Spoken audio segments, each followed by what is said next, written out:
Hi everyone, today I'm going to show you how to add a cool outline to your cutout image in Canva. First, just open Canva and then just open your designs and then just upload your cutout image. And after that, just go to apps like this and then just search for image outline like this. This one, just tap on this app and then open and then just tap on your image like this.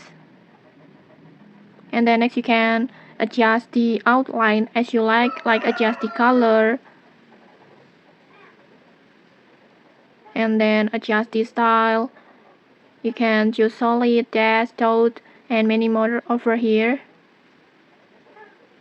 for example like this. And then you can adjust the width, opacity, blur like this. And when you're done just tap on add to designs. Okay,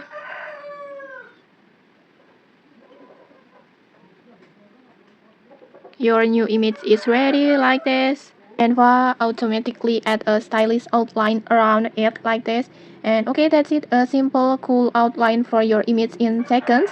If you found this helpful, don't forget to like, comment and subscribe for more tutorials. Thanks for watching and see you.